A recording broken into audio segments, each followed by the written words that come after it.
and salutations, ladies and gentlemen. Welcome to another great episode of the Unfiltered, Uncensored, and Unapologetically Black podcast show, Speak to the Mic. I am your illustrious host, Marlon Joseph. For all my listeners out there who haven't subscribed to the show yet, be sure to hit those likes, shares, comments, and subscribe buttons on my YouTube channel, as well as on all social media platforms, preferably Instagram and Facebook, as well as Spotify for previous content, as well as snippets of previous episodes. You can find me on all podcast platforms that's out there. Three things we like to do on this show. So one, we like to provide helpful and useful content to the Black community. Like to talk to Black men and women of all professions, industries, and organizations about what they're doing to help move the culture forward, as well as acknowledge those Black men and women who are using their professions, platforms, and positions of power to help move the culture forward in a more positive light. And joining me today is a Black man who's doing the very thing that this podcast is basically predicated on. And so being able to help change the narrative about Black men and being able to network and fellowship and all these wonderful things that he's doing with his utilization of his platform, with the founding of Black Menswear and the FlashMob that's been traveling all over the world, not just this country, but he's touching bases on every country and every continent known to man. And it's an added consolation that he is a member of just probably the greatest fraternity that's ever known to mankind, right? I'm talking about K, Sci-Fi, and Pi. Shout out to all the Nupes worldwide, Baby YO. And so joining me today, this is a very special episode for me personally on many different levels. NeAndre Broussard is the founder of Black Menswear, aka the FlashMob, and he is here to talk to me about the many things that this particular movement is doing and has been doing since the beginning stages of it. So, Brother Broussard, I really appreciate you for taking the time to talk to me about this, man. Definitely appreciate you taking the time out of your busy schedule to rap with me about it. Nah, thank you for having me on. I always welcome opportunities to really just shine light on what our community is doing and really kind of break things all the way down. So thank you for your platform. Thank you for the opportunity to just share and expand the mission, expand the movement, and again, kudos to you and utilizing your voice and utilizing your platform to amplify us as a community. Definitely want to give you your flowers for that, because a lot of people overlook our community. We are underserved and underrepresented. We are not a minority. We're just underrepresented and underserved. And so I appreciate you giving us a chance to talk. And I love to introduce Black Menswear, introduce the FlashMob to your audience. Absolutely, man, and definitely, I appreciate you again for even saying just that, right? So that's exactly what I'm standing for, is using my voice and being able to bring those positive things to light when it comes to our Black community being marginalized and being highlighted more so for what the positive things that we have been doing more than the negative things that's been associated with us. So, yes, sir. Just for starting off, man, just tell me, just as the origin of this, right?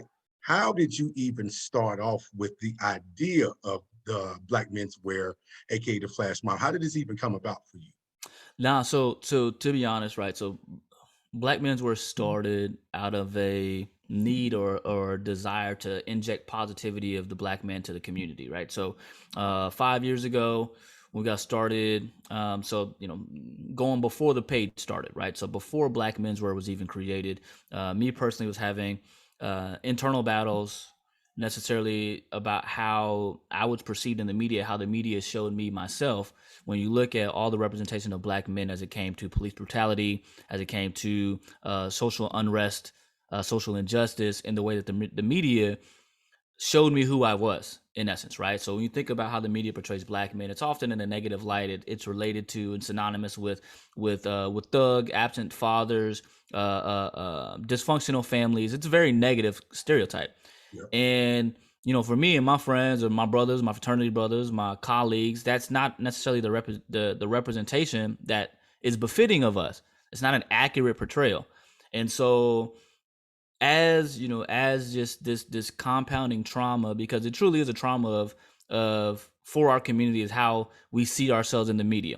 It's traumatic for us, because at any point in any instance where you have police interaction with the community that's fatal, we as Black men can see ourselves in all of those situations.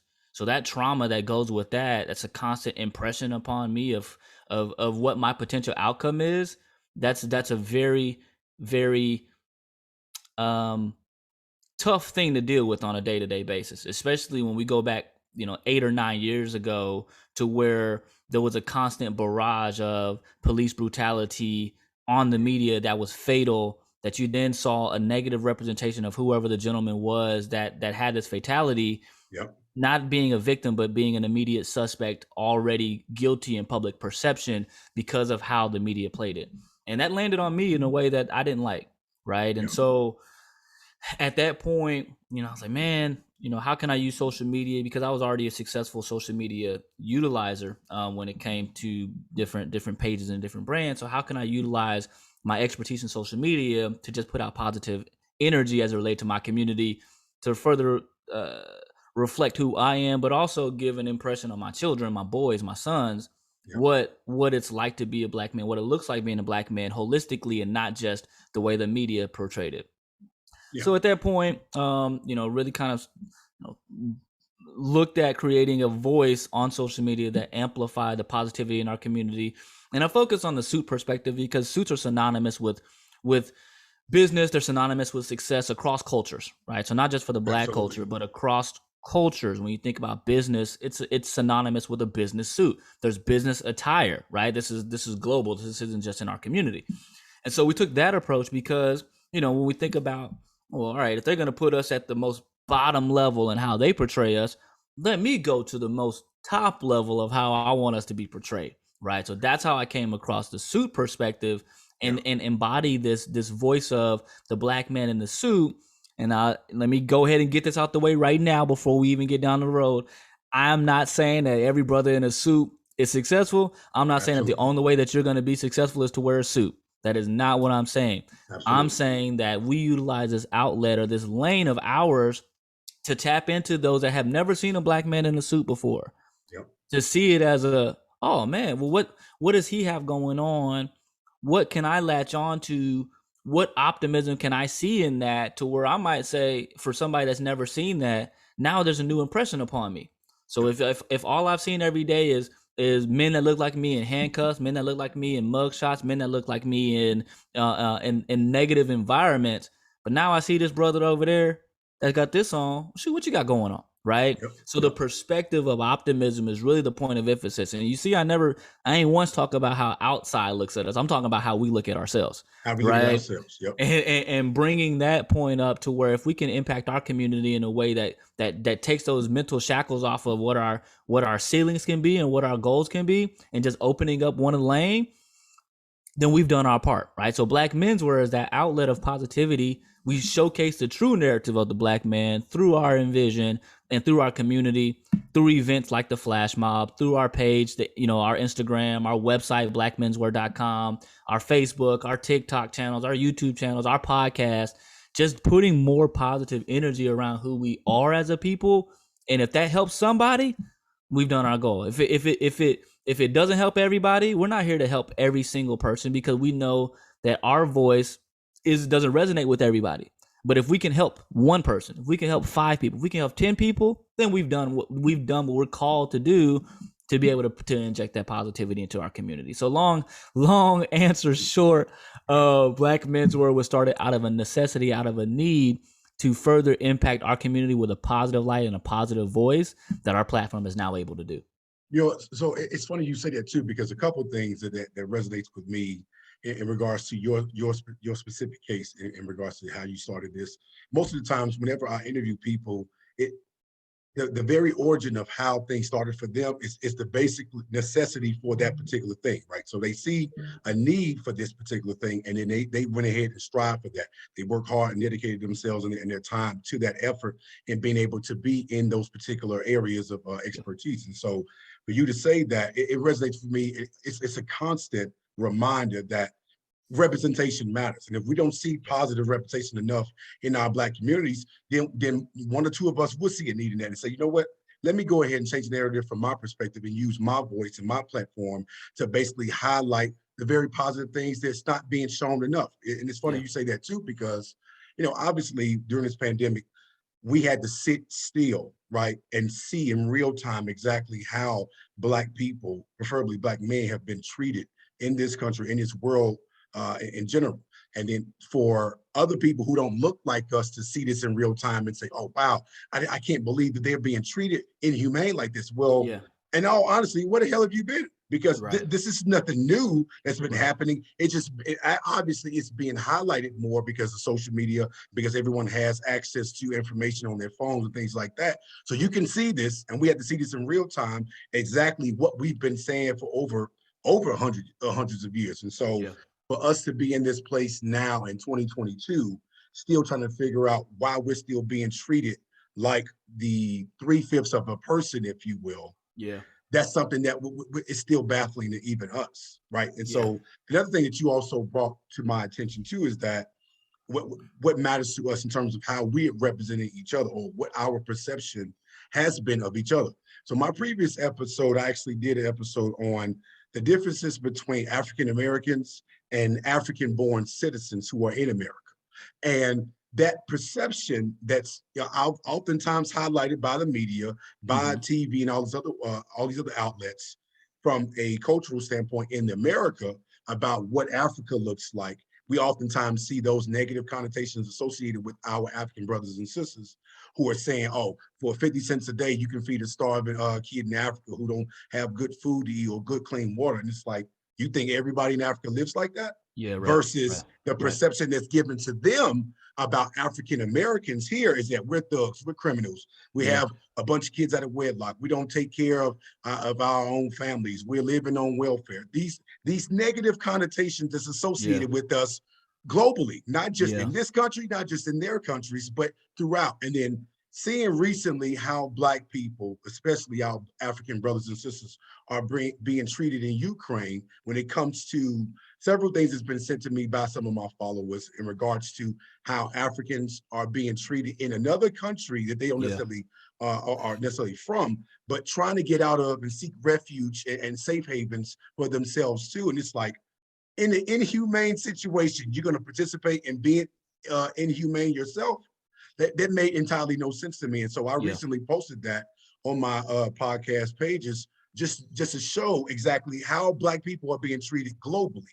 This is not just a one country thing, right? And Right. so the fact that you and I both, and many other of us out here who are actually going about changing the narrative and want to show the actual positive things that we're not being seen, that we're not seeing enough of from ourselves, let alone the media is actually highlighting.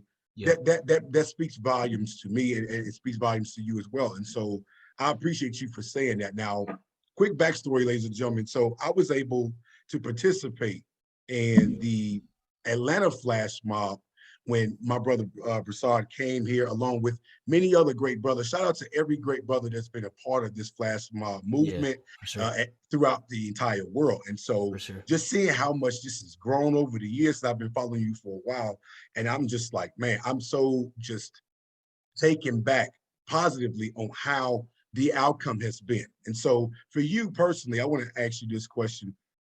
Based on how you started to where you are right now, where did you see this going? And possibly, where do you see it going from this point on?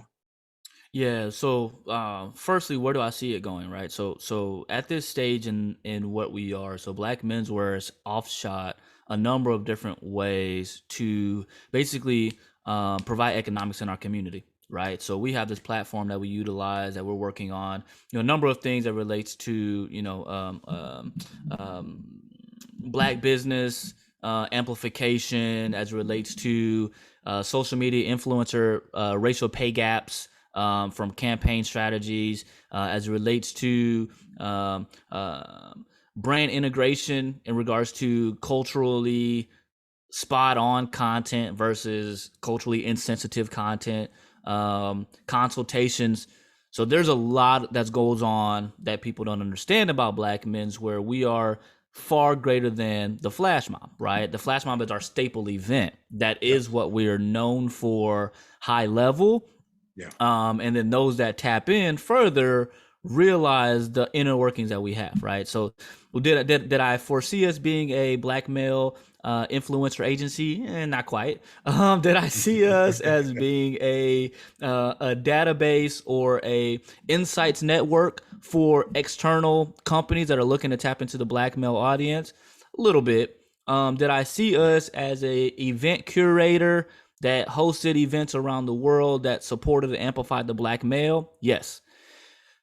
Did I see it? Well, let me say, world, didn't see it across the world. Did I see it across the country? Yeah, I thought, for sure. And one thing I know of, I pull up in a city and I lean on the Nupes, like the Nupes will show up, right? So that's never been a thing to where I didn't think that we wouldn't be able to at least go somewhere and pull out 30 to 40 people. Yeah. Now we're going to places like New York and bringing out 350 guys. We're going to Atlanta and bringing out 250 guys. We're going to Houston and bringing out 200 people. We're going to LA and pulling out 200. Chicago, 250. Miami, 200 people. You know what I mean? Like then it's like, okay, hold on, this thing here, but I attribute the compound interest effect because that's what I give it to. My background is in financial services. The basis of everything compounds upon the last, that compounds upon the last is all based off of one, God's plan, but two, the true nature of who we are as a community and just amplifying that. Am I doing anything extraordinary? Some people will say yes. Me, I say no. I just had the willingness to go forth and put out what we actually know about ourselves, right? Now, granted, I can't do that without my team. I have a tremendous team, and we've done a lot of evaluation. I mean, people don't this is a full scale business. It's not a photo shoot, right? And that's a funny thing. Like people ask, can we do a flash mob here? Can we do a flash mob there? And I say, well, also, I love the fact that the mission has hit you to a point where you want to replicate this where it is, but we can't just pull up into a city and be like, hey, we're gonna take pictures this weekend. Like we have a full scale production, and our timing, our travel, our permitting, our who does what, when, where, the full production aspect of it, I think is something that's overlooked. And I love the fact that everybody wants to have a flash mob, but I don't think that people understand the scale of it when it comes to when we do something, we want to do it in a point that it hits everybody on a level of, oh shit, like those brothers put that together and not just, and that comes with 4 years of experience. You know what I mean? It doesn't, absolutely.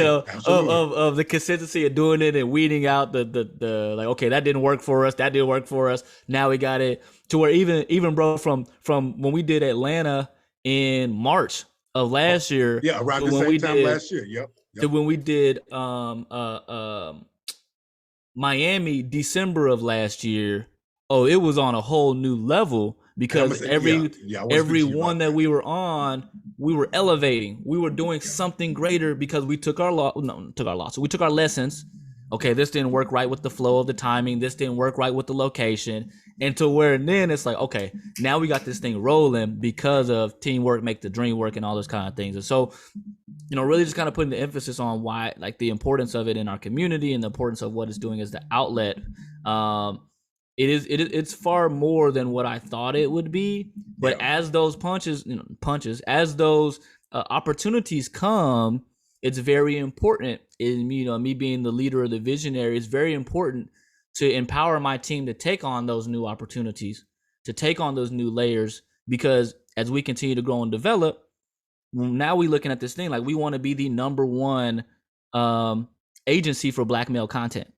Absolutely. Right? That is our goal. We want to be the Afro tech. When you think about where people go to get resources for, we want to be that for Black men. We want to be the Summit 21 that Black women have. We want to be that for Black men. We want to be the essence of Black men. Absolutely. That's really where we're building towards, and everything that comes with that is something that we're kind of laying the foundation for now, that we're really looking forward to the future.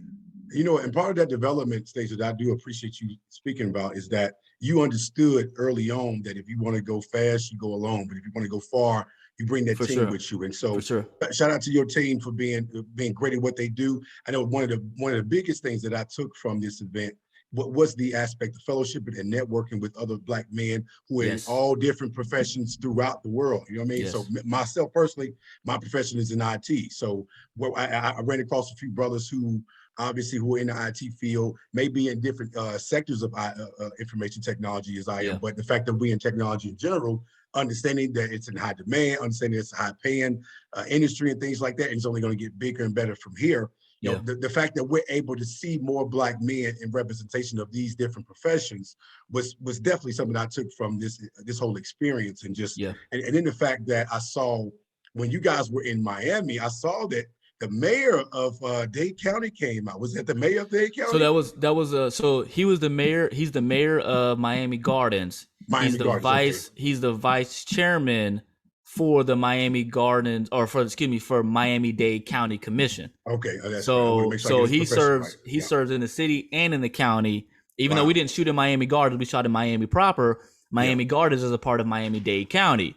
So he and that's one thing, bro. I definitely, bro, shout out my guy Oliver Gilbert, and a shout out to those that have positions of power that can leverage your position of power to amplify the Black man. And I say that to say, we had a conversation once Oliver Gilbert found out that we were coming to Miami. He said, "Oh no, I got to get y'all recognized by the county because of what you guys are doing."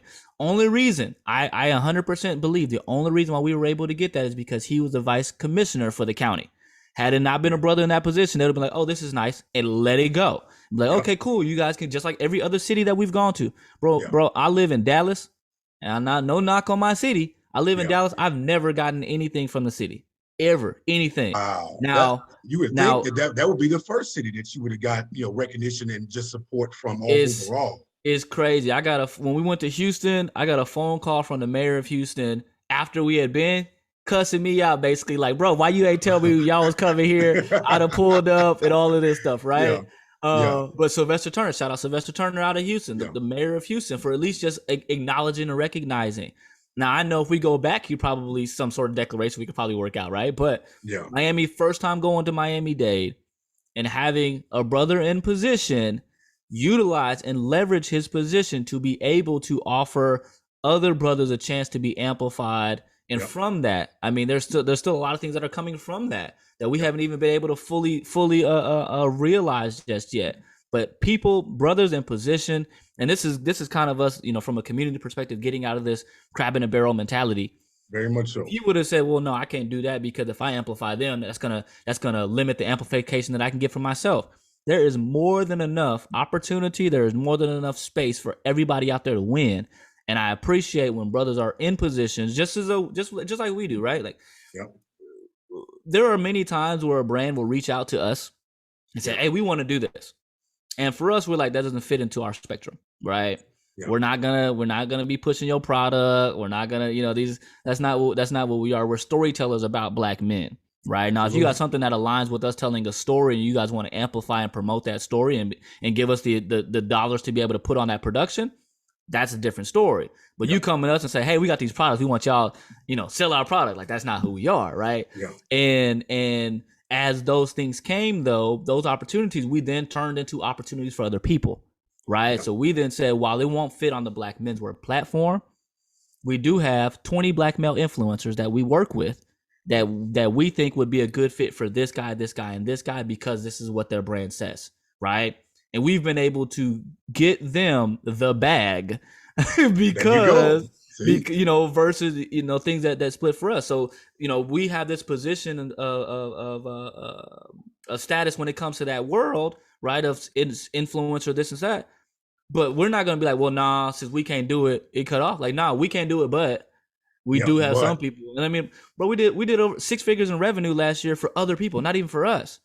Wow. For other people, See that? because we understood, like, hey, we're in this position. Why are we not? Like, how can we help to continue to amplify our community and put those guys in positions to eat? That was a great feeling. Absolutely, man. And in the fact that you're not only doing that, but you basically highlight the very thing that you stand for, right? So exactly, it's funny how endless possibilities work, right? So the fact that you're able to help and network with other different brands and businesses and things of that nature, and utilizing your platform at the same time by having them be redirected to someone else that you obviously do business with in Yeah. certain areas. That again, that speaks to the very volumes of, hey, Black men, listen, it's room for all of us to succeed out here. It's Yeah. room for all of us to actually eat out here. In the words of Yeah. my boy, one of my favorite rappers, AZ, he said, I went from a crab to a barrel to an ocean of sharks. We all sharks out here now, man. Yeah. And we all have the possibility and that the very much so will to want to be able to work collectively together so that we all can, basically get that bag. You know what I mean? It's enough bags out here for us to get. Right. One person ain't got to starve for the other person to eat. And the fact Right. that us Black men Right.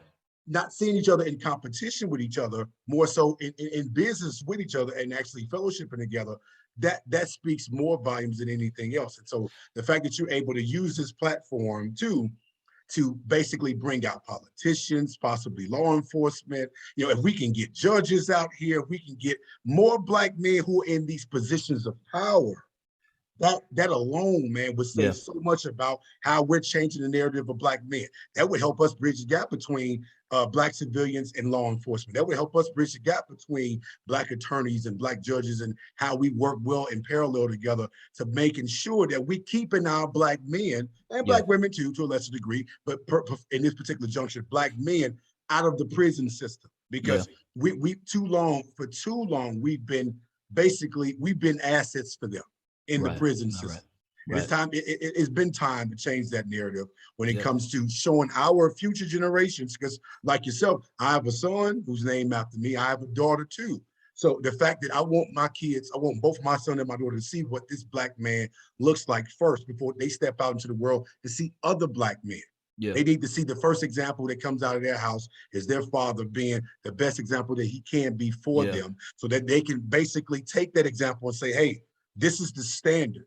So if you can't abide by or even come correct with this standard, then you're already below the standards, right? So that, again, I appreciate you for even talking about that. But the fact that, this is reaching new heights for you and for the movement and Black menswear in general with so many different, not only just the cities, you've been traveling out of the country.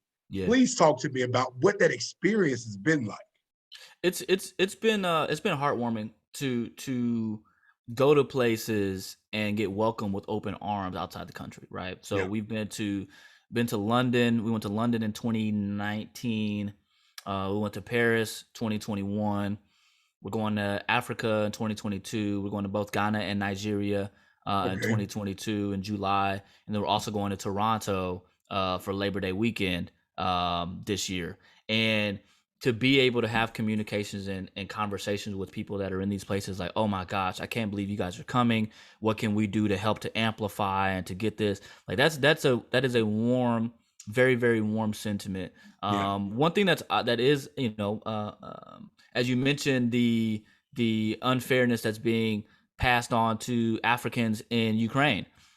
One thing that's not heartwarming is understanding that globally we suffer the same consequences or the same, same injunctions, like the same injustices tend to follow us everywhere. And the underlying thing about that is not where we come from, because even when you think about where people come from, I consider myself, like, literally, I'm American. You know what I'm saying? Yes, I'm Black American, I'm African American, but also I can trace 5 generations here. You know what I'm saying? Like here. Outside of that, it get a little shady because they erased my history at that point, right? Man. So could more I than could enough I, too. Right. More than enough. So could I go and take a DNA test and it tells me where I come from? Yeah, but does that, and I hope nobody takes this the wrong way, does that mean anything to me? Not necessarily.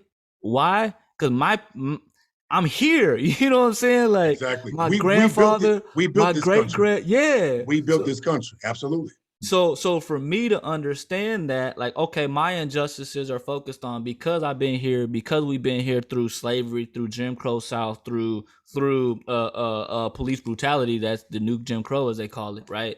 Yep. This is all I know. This is all my family knows. So me finding out where I'm from is great, but that don't do me no. I can't go there and be like, "What's up, cousin?" All of my cousins are here. You know what I'm saying? Now I say that to say, though, when we do go to these places and people that I'm not related to, Yeah. but the common thread for us from here to Canada to South America for the African descendants that are in South America to Europe,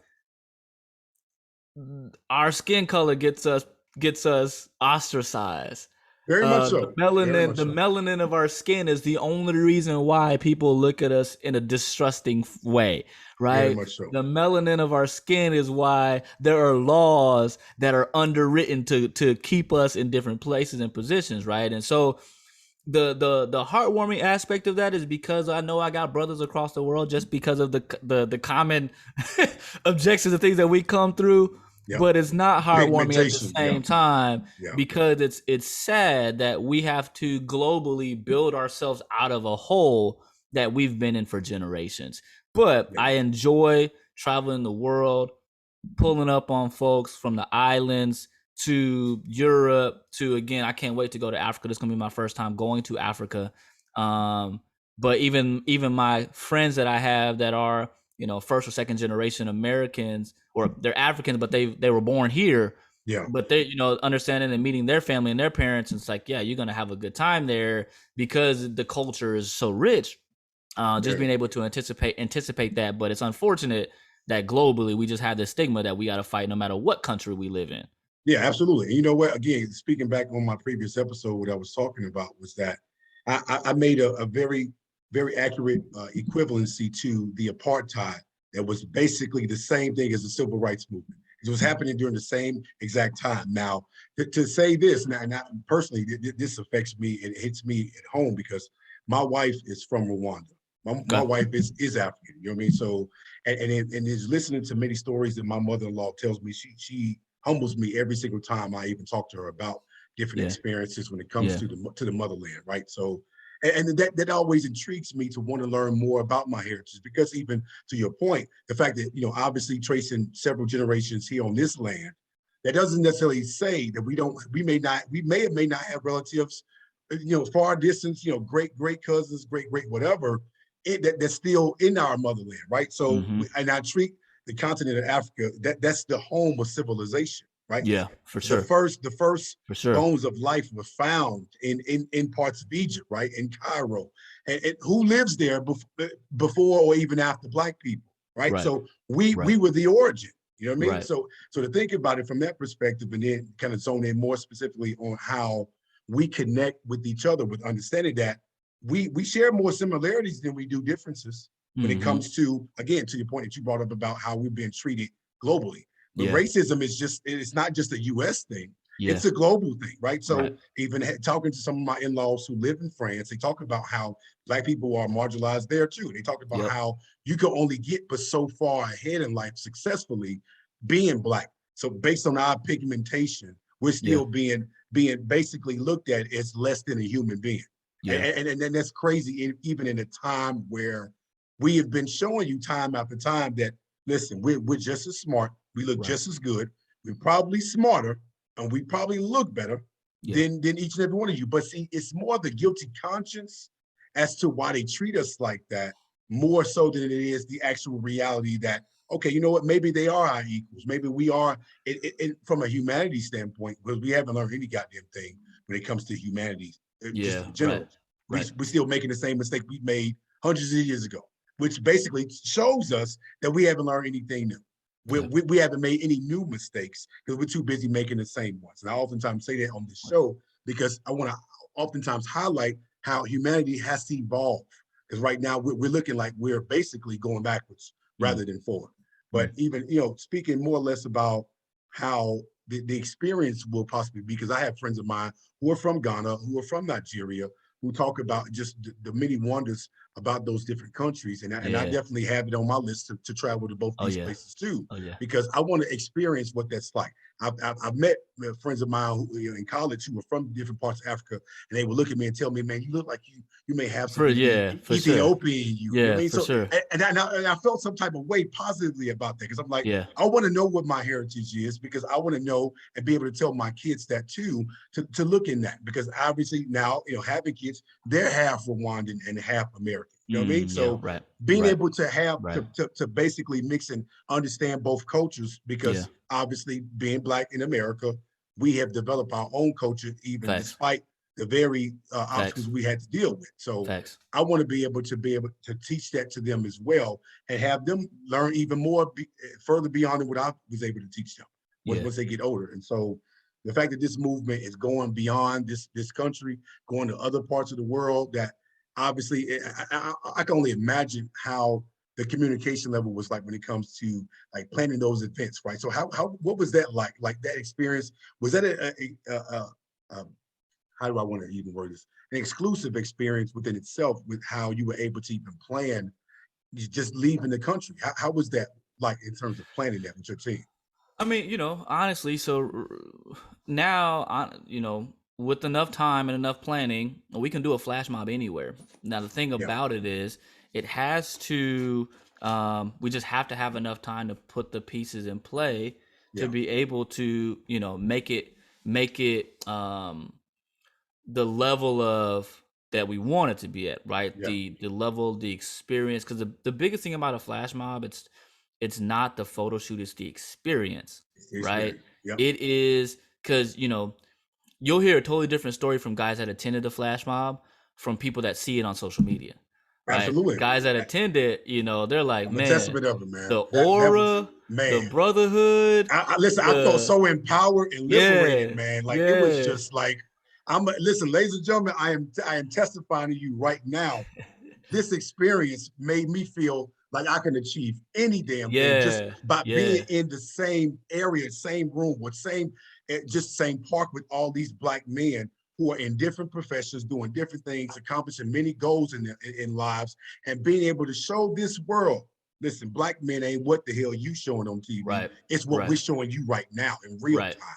right, And right. I respect and appreciate that a whole 100 million, man. Like that, Nah, I man. appreciate that. I appreciate that. So then, when we take it out the country, we implicate, we implement the same things that we do here: Yeah, registration, instructions through registration. Now Paris, going to France was, we had a connection there from an organization that has been inspired by the Black Menswear movement, is repeating to their own tune in Paris.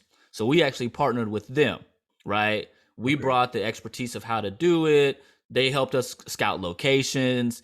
They helped us to fill the back end of photographers. So obviously we brought our main team with us. But then for the subgroup shots, they helped us to scope out photographers that can then provide that, and then also too giving us a voice of when you go to a certain place, you gotta check in. You know what I'm Yeah, saying? You gotta, absolutely. yo, Yep, who the yep. big dog? You know what I'm saying? Yeah, And so, absolutely. Yeah, so, and so, I was going to ask about that too yeah, now, because yeah, so, I know there has to be some so check-in points yeah, here and yeah. there. Yeah, And so with that, just out of that respect of going there, it yeah, was like a hey, can we would love to work with you guys to help us to know the law, the lay of the land, and what we supposed to do, what we not supposed to do, to yeah, where it still maintains that great experience. So we had we replicated that with the team that was there. Shout out to House of Afro Legacy. We replicated that with them there to be able to put that event on. Similarly, going to Africa, going to Ghana, to Lagos, we are already starting to make connections with people that are there that will then be able to support us yeah, in this initiative that we're trying to do. And so, but I think at that point it just becomes all right. We know what the event should look like. yeah, Who can help us to have some boots on the ground that can then help us to make sure that we're doing the right plays, especially when you go into a new city that you don't know nothing about. You would hate yeah, to have you would hate to have an event on turf that you shouldn't be on, and now you got a yeah. whole another situation where it's like, Facts, uh-oh, we put facts. all of our people in danger. Like, kind of like, that's not what we want to do. So being smart and strategic about where we go and who we can partner with there. One of the things too that we always do, and this is not just for international, but every city we go to, we get, of the full production team, we get local photographers to be a part, because local Okay. photographers, again, we did a full 180 in a few cities because we thought, we were like, hey, let's shoot here, and they were like, nah, you don't want to shoot there. That's like, yeah, it's cool, like, for that little block that you're on. But once you get outside of that, like the aura, like you don't want to shoot there. You know what I mean? It's just not that it was, not dangerous or anything like that. It's just like, bro, the what you want to embody, what you want to put out, it's you're not not being gonna be able to embraced put. in that area. Yeah, exactly. Absolutely. So let's look. These are places that you might want to utilize it. So we do that, which is again the same thing that we do anywhere that we go. But it's always smart to have somebody that's from that area to be able to assist and add value, right, and add their own value. Navigate. So now, listen, you spoke a little bit briefly about this by saying lessons learned, things of that nature. So I have to ask this question. So, because you gave me all the positives. Now, what has been the negatives? Has there been any pushbacks? Has there been any disparities? Has there been any situations that you took from that situation and learned and obviously applied it to the next time that you basically planned this event out in other cities and states or whatever the case may have been? What has been those disparaging moments in time or situations that have happened that had you sit back and think, and you with your team like, man, okay, lesson learned. We got to take this and basically, take this not a L, but necessarily not a loss, but a lesson. Yeah. How was you able to navigate through that, or what was those lessons that you actually learned? No, so one thing about me, again, my background is in sales, right? Financial services, sales, right? So even still to this day, I run a region for a life insurance company, right? And one of the biggest things about sales is that you good salespeople take feedback as constructive and not as an argument, right? And so we've been, along the way, we've gotten constructive criticism for people that attended the event that might have felt as though their experience wasn't as high as yours, right? Right. Now to that, right? You get out of it what you put in. Absolutely. You know what I mean? But if my first thought would have been like, well, shit, you should have been, you should have done this. Like, don't come at me because you didn't. Hey, listen, being combative, it's in our nature to do that. Just come right back with a response rather than listening. We already have a response before that person even gets done with what they're saying. Correct. So, correct. Yeah. Now it took the bigger person in me to take a step back and say, all right, remember, Dre, the FlashMob isn't for me personally. It's for the brothers that are coming out. And if there's a brother that feels this way, how can we ensure or do our best to ensure that the next time this person comes, they don't feel that way, or that nobody else that comes feels that way as well, right? Yeah. And so, just a few of those experiences that people have sent us notes afterwards. They say, hey, I enjoyed being there, but, one of the photographers rubbed me the wrong way. Stuff like little stuff like that. It's like, okay, be a little bit more selective and have more pre-production conversations with our full team to understand this is the experience, because to that point, we're bringing in new photographers in every city, right? We have our core group, but even to ensure that we get the vibe of the city, we got to get some people local, right? And so we need to have a conversation with them so that way they understand this isn't a photo shoot like your normal shoot. This is an experience, right? So how do we want to land on guys like that, as one example, and being able to really, and this is really a gem for any entrepreneur that's selling a product that has an experience, that has something that people are coming to you for. Yeah. Always make sure at the end of the day, you are customer first when it comes to your mindset about the experiences and the products that you're selling. Because if you're not, they're not going to buy it. And that was one of the biggest things. Okay, we've addressed this problem that there aren't enough ways to celebrate Black men. So that's what the FlashMob is. It's a celebration of us as a culture. Yep. But now what are the sub problems that are within that we can then iron out so that way everyone, or the majority or most people, have a tremendous experience, right? And so that's been, lessons learned. It's really about how do we continue to amplify the experience, right? To where I think maybe in Atlanta we did this, right? But actually I do believe we did. But now from every FlashMob, we open up asking brothers, who's an entrepreneur, who's an educator, who's a mentor, who's a philanthropist, just so we can amplify immediately these guys that are there, that are out there hustling and grinding, right? Who's in the corporate world, right? Identifying these guys and have these guys raise their hands gives an experience of, okay, shoot, out the gate, they're recognizing me, right? I am being recognized for being, I didn't just come and, the FlashMob is technically a free experience, right? So technically, at the end, they ain't got to do nothing because it's free, nigga. You come and you go and have your, right. You know what I'm saying? Listen, you come at your own expense, which is free. So yeah, right. you get in what you put out. Exactly what you said earlier. But Absolutely. Yeah. but how can I?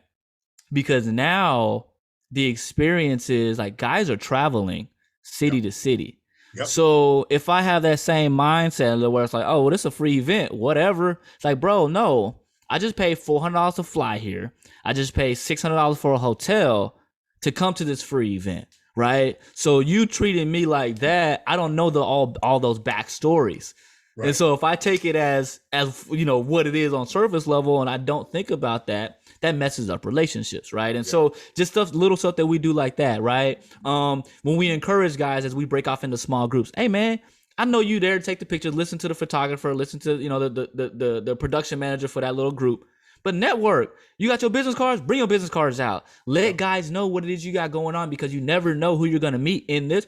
To your point, bro, we got entrepreneurs, doctors, lawyers, judges, educators, people that have mentorship programs with no mentors. This is a group of mentors that you can tap into, right? How do we amplify that has been a really big thing to where the experience is now going to another level.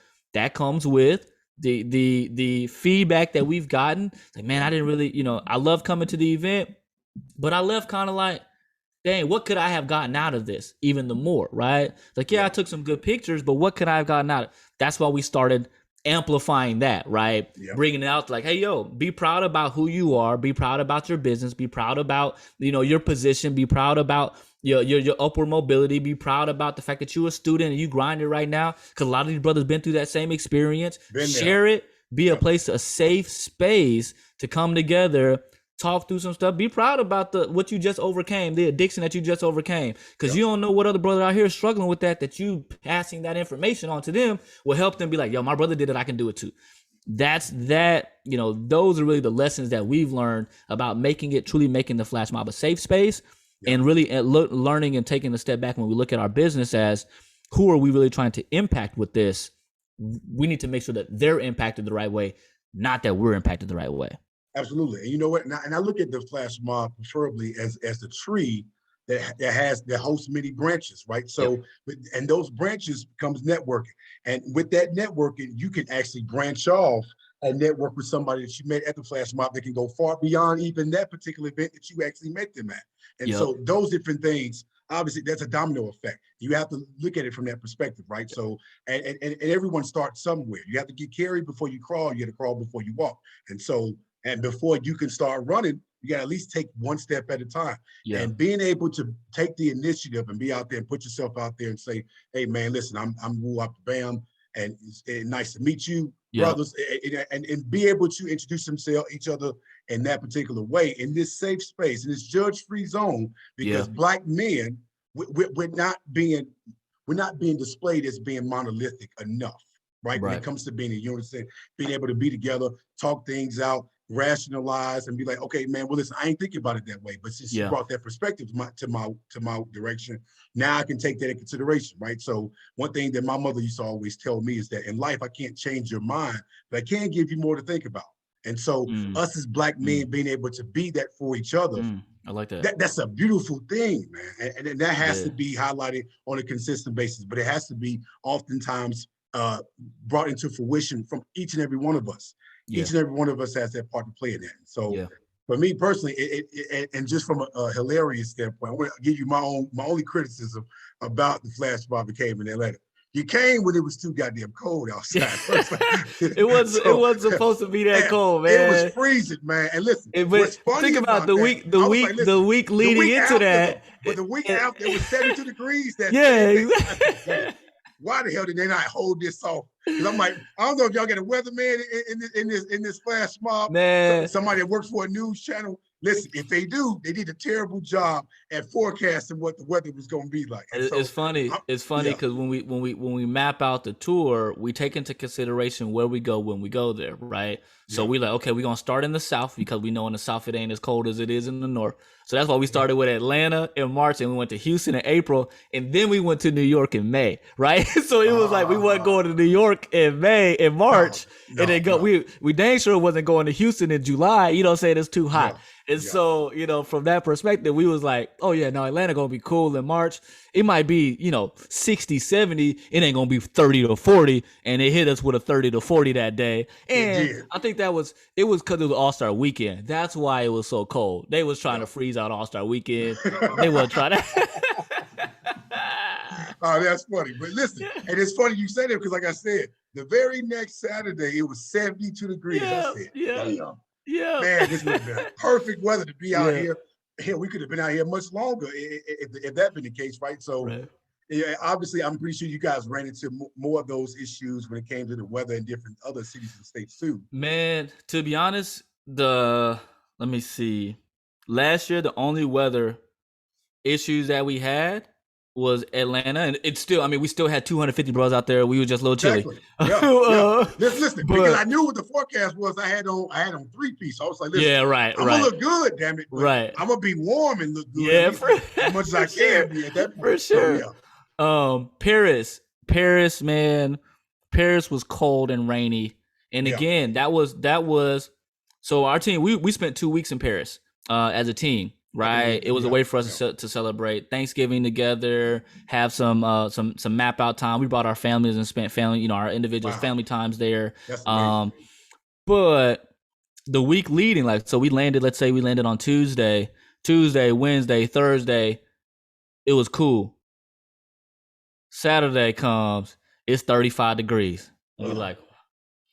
And so, because even for the Paris Flash, I think we had like 150 guys registered, but the weather, I think we only had 50 guys come because the weather was it was tough. It was sprinkle in the air, dew in the air, 40 degrees, wind blowing.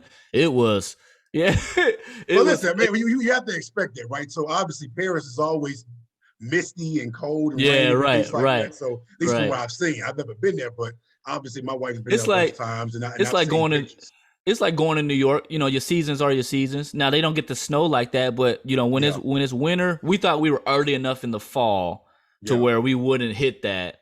But nope. And then that following week, it was pretty chilly. But by the time we was leaving again, it was back up in the 60s. I was like, see that? But I saw y'all travel to my hometown, Chicago.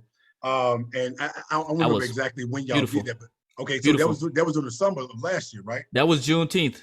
Okay, man, that's perfect weather then. Yeah, it was. Then you actually went officially when summer started because had you gone a weekend before, it probably would have been 40 because Chicago weather is either hot or it's really, really cold 99% of the damn season. I love Chicago, bro. Chicago was a great experience. And Chicago was summertime shy to the fullest because we actually came on the weekend that the mayor opened the city up.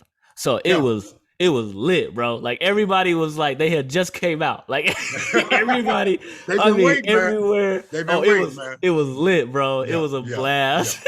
And I'm gonna tell you something funny about the event that leading up to the Atlanta FlashMob. So obviously when the shutdown happened around that time, obviously I wasn't able to get out nowhere. But I had bought like maybe 7 or 8 damn suits. Like as soon as this shit opened back up, man, hell, I'm ready. I'm ready for it. So once I saw that you guys posted, the different dates and places you guys are gonna be, I was like, let me go ahead and get this suit ready right now because I ain't missing this, man. And so my wife had some trepidations about it. She was like, listen, this pandemic's still going on. I'm like, listen, I promise you, I'm gonna have my mask. I'm gonna be ready. And I took a few pictures without it on. And I put it right back on. And she didn't give me too much flack for it, but she was like, okay, all right, well, you didn't come back with anything, so it's fine. So right. So, I get most guys was probably having that same situation happening to them too, because especially in March. Especially in March. Pandemic. So the one thing I love about Georgia's weather is that it's warm at least 80 to 90% of the time of the year, right? So and March, it starts to get warm at certain points and times in March. But Yeah. that was the first time that I've been here. I've been here going on 9 years next month. That was the first March that I experienced when it was that cold, that late in March. Yeah. I'm Yeah. like, damn, it's supposed to be warm by now, man.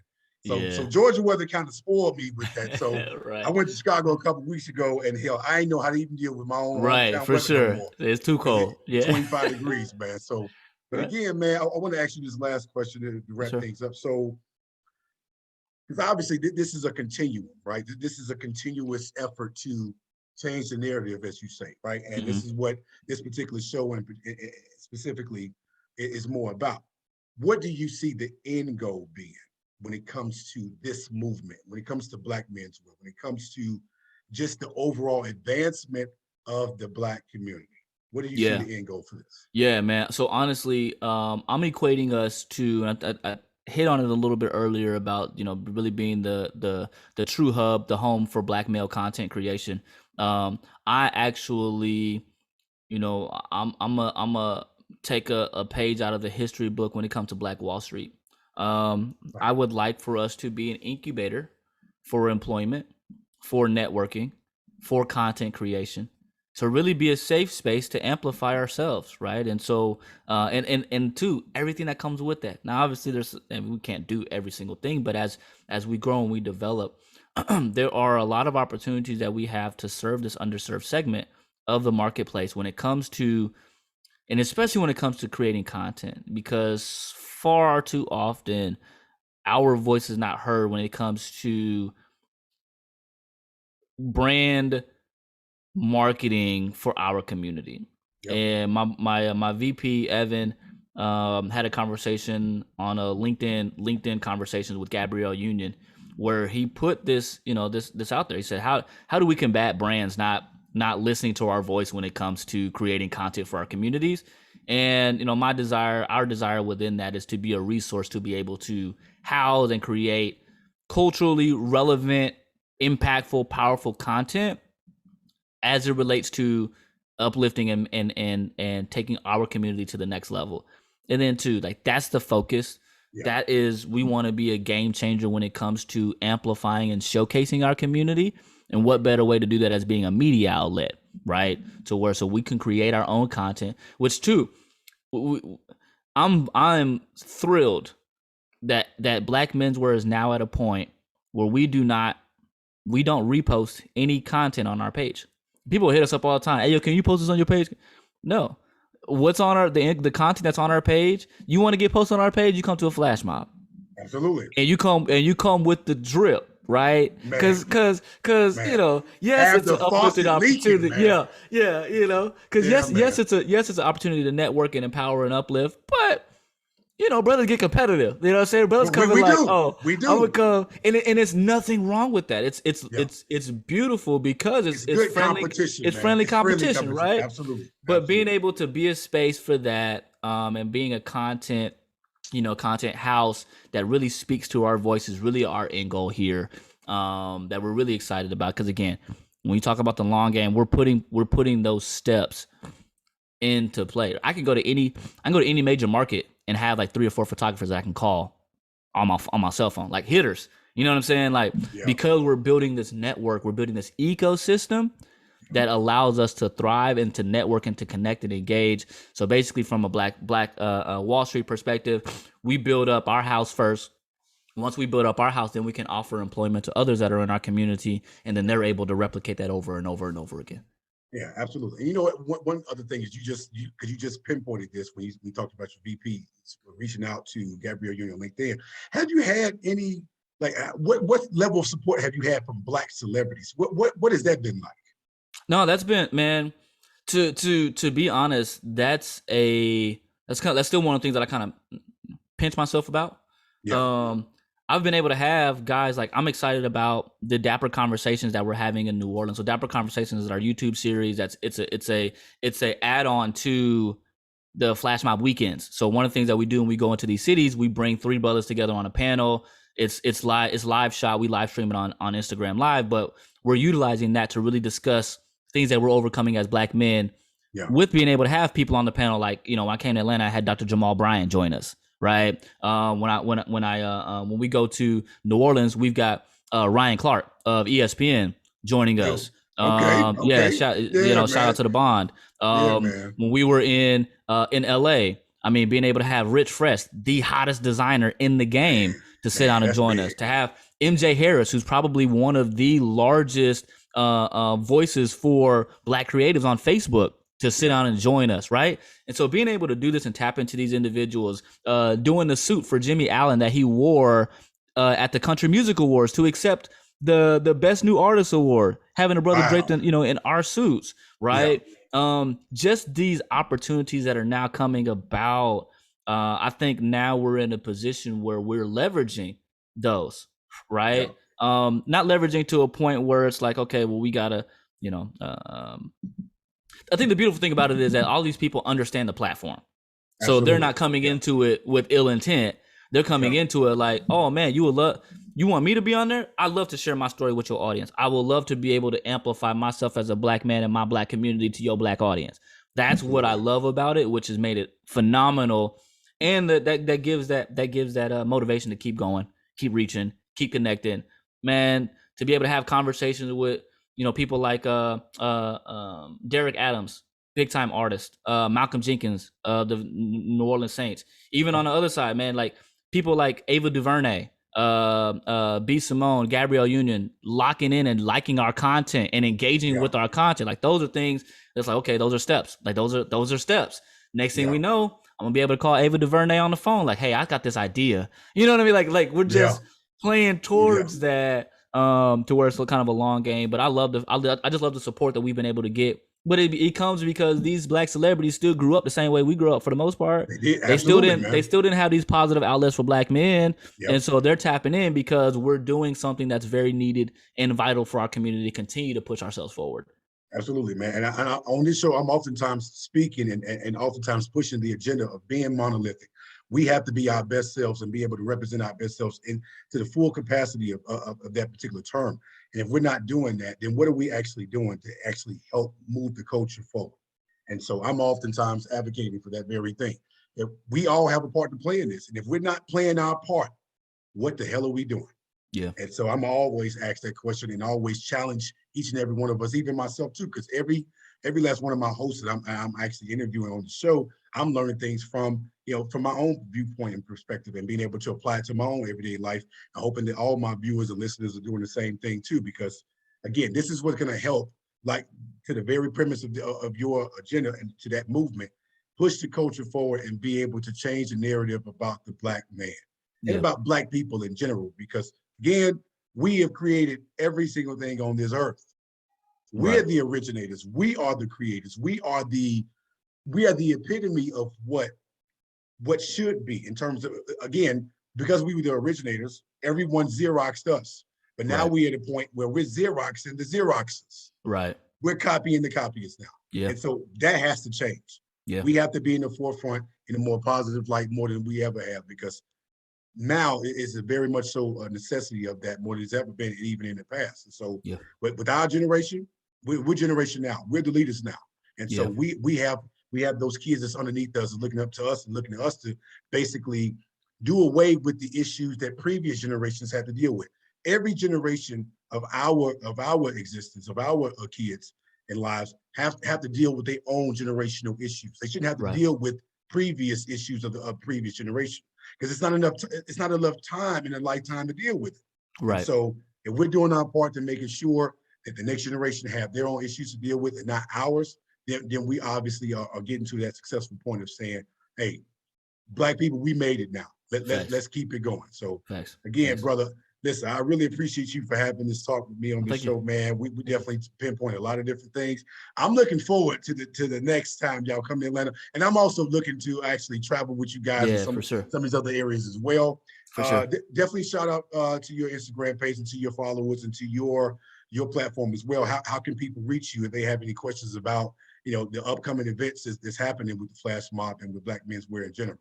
Yeah, for sure. So you can find us blackmenswear.com. I'm very excited about that because it took us a while to actually get the blackmenswear.com. It was held by somebody else, and at the beginning of this year, we were actually able to work our way into that. So we are blackmenswear.com, but now we are blackmenswear.com. So very grateful for that. Also, on Instagram, on TikTok, Instagram Black Menswear, Facebook Black Menswear, TikTok The Black Menswear, YouTube Black Menswear, podcast The Check-In with Black Menswear. You can search Black Menswear all across everywhere, and we should come up. Two things I'm really excited about that I love to introduce. One, we got the three things. One, the FlashMob tour is getting ready to kick off. We're going to New Orleans in a couple of weeks, and so the tour starts with New Orleans this year. It goes to Baltimore, goes to Africa, goes to Toronto, and it ends out in Miami. We are doing fewer stops this year because we got a number of other projects that we're working on, which we need to balance that time out. Because again, as I said, doing a flash mob is not a pot, like that's a full scale production that we go through a lot to get to, right? And then we'll have more stops next year in the U.S., right? So because we're doing 3 international stops this year, obviously that kind of limits the timing for the U.S. stops this year, but we'll do more stops next year here in the U.S. Second thing is we have our first ever Black Men Summit that's going to be in Dallas this year. So when you think about the flash mob, you think about the experience that you have at the flash mob. It's too quick. It goes like we're there for like 2 hours tops, and then everybody's gone. And then we go fellowship at the after the brunch or whatever we do. But this Black Male Leadership Summit is actually a collaboration between Black Menswear, the Dad Gang based out of New York, Black Wealth Renaissance based out here in Dallas, and an added value from the Black Man Can based in Boston. And so the four voices of Black men are coming together to have this summit here in Dallas in November. So really excited about that. A lot of groundwork is being laid for that now, so that we can start putting out the tickets and kind of travel and stuff like that as we get into the summertime. But it is going to be November 11th through 13th here in Dallas. Don't want to miss out. That is going to be an empowerment experience like none other when it comes to us and how we mob with each other. Being able to utilize that and leverage that in a way that really speaks to who we are, and letting brothers come out of there super empowered. And then the third thing is every year we do what's called the Southern Classic here in Dallas. It is a partnership between Black Menswear and the Baddie Brunch, to where we bring the brothers, Baddie Brunch brings the sisters. It's like a day Derby Day meets Polo Classic with our own Southern twist to it. And this year we're doing it on a private golf course. So definitely September 24th. Be on the lookout. Look at blackmenswear.com. Look at the Instagram, because once that drops, it's going to be an event that you might want to schedule yourself to come into, because it's an event that only we can put on. Listen, brother, you ain't got to sell me on nothing else. Man. Listen, I'm coming. I'm coming to the summit in November. I'm already booking that right now. I'm about to buy 3 additional suits for that damn summit. Let's believe that. Right. But yeah, I'm definitely looking forward to that, man. Listen, I'm so on the wonderful things that you're doing and the wonderful things that your team has been doing in this 4-year span. That is impressive for you guys to have grown in that short time span and see, just again, sky's the limit, man. So obviously there is no limit to where this can go. And the fact that you guys are pushing forward and touching on other avenues to basically expand that brand and be able to touch more areas of, and professions, that's a wonderful and beautiful Black thing, man. Again, much love and respect to y'all brothers, man. And I hope that I can definitely not only just network with you guys, but obviously be a part of the team some kind of way too, because I actually work with a pretty good photographer here in Atlanta as well. If you need another photographer in the event that photographer is not available, he's a celebrity photographer here in Atlanta. He does great work, and I can definitely send you his information as well. For sure, absolutely. And absolutely. We'll definitely get together again. Let me know again when you having it, like maybe next year y'all doing another world tour, whatever. But when you come into Atlanta, I want to make sure I'll be the first one to know. For sure. I'm ready for it, man. And then I'll definitely be looking forward to that event that's happening in Dallas in September. I definitely let my wife know about that as well. Absolutely. Looking forward to the many great works that you guys are doing, man, and hope that I can contribute with my own platform and voice and just my attendance and support as well. So. No, brother, I appreciate that. And again, together we win, man. So love, bro. I appreciate everything. Much love, man. And again, listen, I'll be looking out on y'all pages for upcoming events and different things of that nature. And so, again, ladies and gentlemen, this is NeAndre Broussard, the founder of Black Menswear, aka the Flash Mob. Make sure y'all like, share, subscribe to my YouTube channel. Make sure you go on Spotify and all podcast platforms and find this episode. You don't want to miss any part of this episode because this particular Black man is speaking on just the excellence of about Black men and how we need to be more unified and monolithic in terms of expanding our minds and helping us be more successful in areas that the media is not portraying or showing us on an everyday basis. So again, man, thanks for the time, and definitely we'll be having another chat soon because I definitely want to have you on the show talking about the financial aspects of it from your own personal profession too. So for sure. Again, man, thank you for taking the time. As well. All right, brother. Thanks again, man. All right, appreciate that.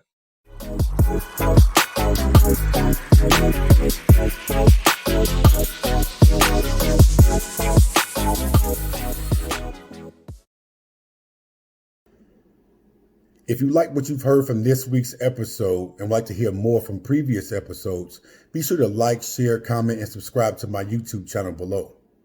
You can also find me on social media platforms at SpeakToTheMic_podcast show on Instagram and Speak to the Mic podcast show on Facebook. Be sure to also like, share, and subscribe to my Spotify page at Speak to the Mic podcast show. As I put out more thought-provoking content, your opinion and thoughts are needed and appreciated. I thank you all in advance for your support and look forward to hearing from you soon.